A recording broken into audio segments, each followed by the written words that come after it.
Assalamu alaikum viewers, how are you all? Hope you will be fine. It's me engineer Shahid नाम with you. काफ़ी अर्सा में थोड़ा सा बीच में थोड़ा सा बिज़ी था कुछ और कामों में, सोलर इंस्टॉलेशन वगैरह में, उस पर भी इंशाल्लाह फिर डिस्कशन करेंगे। डेट्स वाई हमारे जो है लेक्चर्स में अगली वीडियो में थोड़ा सा गैप आया है। आज हम बात करेंगे momentum and Newton's second law of motion पे।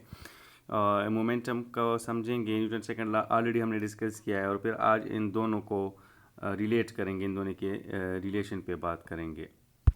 तो देखें, momentum it is the product of mass and velocity of a body and it is actually motion in mass. देखें, कोई भी ऑब्जेक्ट है और उसको हम किसी भी वेलोसिटी के साथ जब मूव करते हैं तो उसका मास और उसकी वेलोसिटी को जब फिर मल्टीप्लाई करते हैं, सिंपल वो उसका मोमेंटम कहलाता है। फॉर एग्ज़ाम्पल, कोई भी बॉडी है, लेट्स से मैं एक जगह पे बैठा हूँ, स्टैटिक हालत में हूँ, मेरी कोई वेलोसिटी नहीं है, उस टाइम मेरा मोमेंटम ज़ीरो है। फॉर एग्ज़ाम्पल, यहाँ पे कोई बुक है, कोई ऑब्जेक्ट है, कोई कार है, ट्रक है, वट कोई भी ऑब्जेक्ट है और उसका कुछ मास है और उसकी कुछ वेलोसिटी है, तो वो दोनों मल्टीप्लाई हो तो उसको हम मोमेंटम कहते हैं। मैथमेटिकली हम इसको लिखते हैं P is equal to M V. P is the momentum is denoted by P। इसको हम जाहिर करते हैं P को, मोमेंटम को P से, that is P is equal to M V. और इसकी जो यूनिट है, इसकी जो इकाई है, वो है किलोग्राम मीटर पर सेकेंड। ये कहाँ से आया? देखें, मास जो है, मास की इकाई, मास का जो यूनिट है वो किलोग्राम है, और वेलोसिटी का जो यूनिट है वो मीटर पर सेकंड है, दोनों मल्टीप्लाई है, तो इसलिए मोमेंटम का यूनिट बनेगा किलोग्राम मीटर पर सेकंड।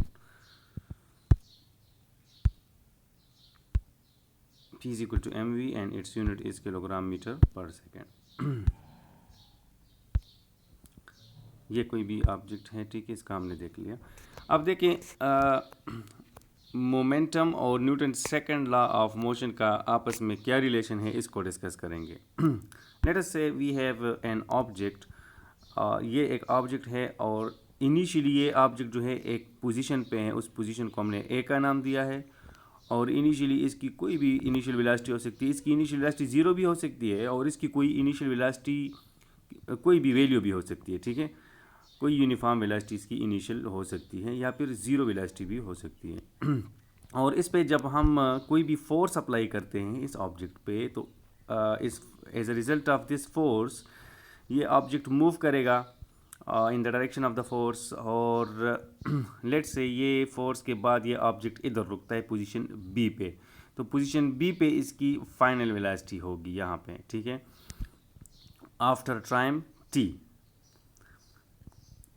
अब जब भी कोई ऑब्जेक्ट या यूनिफॉर्म वेलोसिटी से जा रही हो, और कोई भी बॉडी यूनिफॉर्म वेलोसिटी से जा रही है, उसकी वेलोसिटी में चेंजेस आ जाए, या वो इनिशियली ज़ीरो वेलोसिटी पे है और उसके बाद वो मूव करना शुरू करे, तब भी इसकी वेलोसिटी में चेंजेस आती है, तो this change in velocity is called acceleration. जब इसकी वेलोसिटी में चेंजेस आएगी तो इसमें क्या प्रोड्यूस होगा? एक्सेलरेशन प्रोड्यूस होगा। Acceleration is produce due to change in velocity. ये डेल्टा साइन जो है, इसको हम चेंज के लिए यूज़ करते हैं। Acceleration is equal to V divided by T, और change in velocity divide by time, और चेंज इन वेलोसिटी मींस के final velocity minus initial velocity. तो एक्सेलरेशन को हम लिख सकते हैं, acceleration is equal to final velocity minus initial velocity divide by time. इसको हम इक्वेशन नंबर 1 का नाम देते हैं, ठीक है। देखिए, ये इक्वेशन नंबर 1 हमारे पास आ गया। Acceleration is equal to V F minus V I divided by T. This is equation number 1।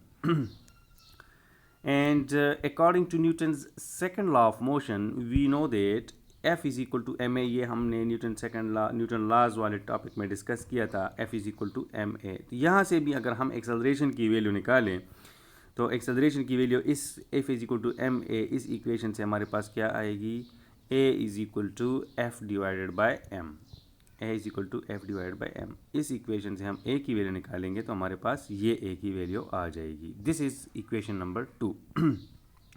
अब हम इस तरह करते हैं कि इक्वेशन नंबर 1 और इक्वेशन नंबर 2 को आपस में कंपेयर करते हैं। क्यों कंपेयर करते हैं? इसलिए कंपेयर करते हैं कि ये भी एक्सेलरेशन की वैल्यू है और ये भी एक्सेलरेशन की वैल्यू है। दोनों एक्सेलरेशन की वैल्यू तो हम लिख सकते हैं, अगर दोनों एक्सेलरेशन के बराबर है तो हम लिख सकते हैं V F minus V I divide by T, this side is equal to this side because this side is equal to this side. तो V F minus V I divided by T is equal to F divided by M.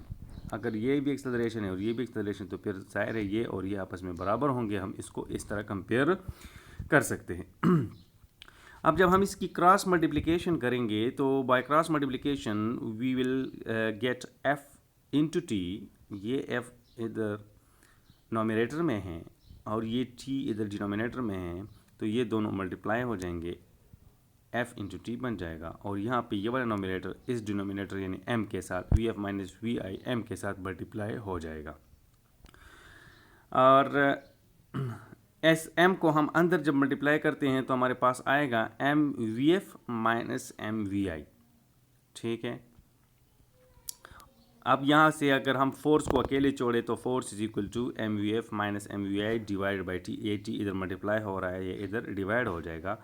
इधर देखें ये M V F क्या है, हमने अभी थोड़ी देर पहले डिस्कस किया कि momentum P is equal to M V. Momentum है या नहीं है, ये देखें ये हमारे पास एक मोमेंटम आ गया, लेकिन इस मोमेंटम में वी के साथ एफ है, ये फाइनल वेलोसिटी के साथ मोमेंटम है, तो हम इसको फाइनल मोमेंटम कह सकते हैं। और यहाँ एम वी ये भी मोमेंटम है, लेकिन वी के साथ आई है, ये इनिशियल वेलोसिटी के साथ जो मोमेंटम है इसकी, तो यहाँ पे इसको हम कह सकते हैं इनिशियल मोमेंटम। ठीक है, ये हमारे पास इनिशियल मोमेंटम हो गया, ये फाइनल मोमेंटम हो गया। तो हम कह सकते हैं कि force is equal to final momentum minus initial momentum divided by time.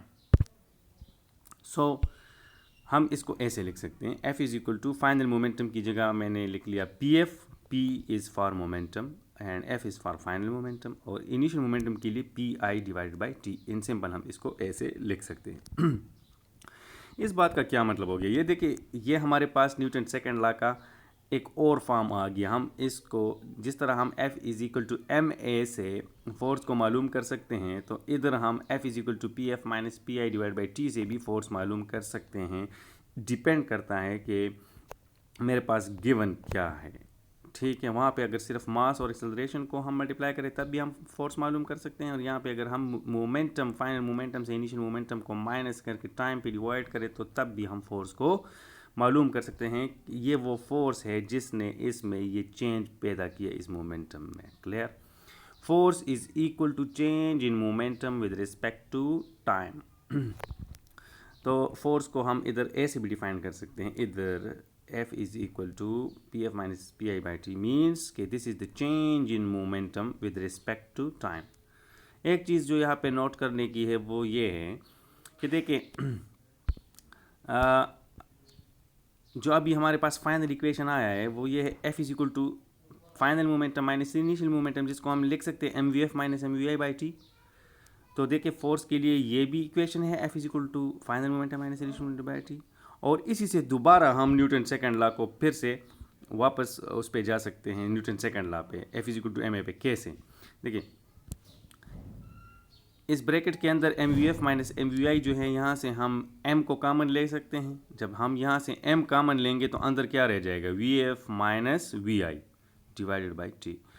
और ये जो मैंने रेड लिखा है V F minus V I by T, तो इस पे गौर करें स्टूडेंट्स, ये क्या है, change in velocity divided by time. ये एक्सेलरेशन है या नहीं? तो इसकी जगह मैं फिर अगर एक्सेलरेशन लिखूँ तो वापस F is equal to M A बन जाता है, न्यूटन सेकंड लॉ फिर बन जाता है या नहीं बनता? ठीक है, तो इसका मतलब ये है कि हम फोर्स को के लिए ये इक्वेशन भी यूज़ कर सकते हैं और ये वाला इक्वेशन भी यूज़ कर सकते हैं, F is equal to final momentum minus initial momentum divide by time. इसका यही मतलब है कि ये जो एक्सेलरेशन प्रोड्यूस हुआ है, यानी जो फाइनल वेलोसिटी और इनिशियल वेलोसिटी में चेंजेस आई है, इसका मतलब और इसका मतलब एक ही है। क्योंकि यहाँ पे जब एक्सेलरेशन है वो final velocity minus initial velocity और मास के साथ मल्टीप्लाई होके दो मोमेंटम बना लेते हैं, क्योंकि momentum is the product of mass and velocity. Clear हो गया है? Thanks for watching and remember to subscribe the channel for more lectures.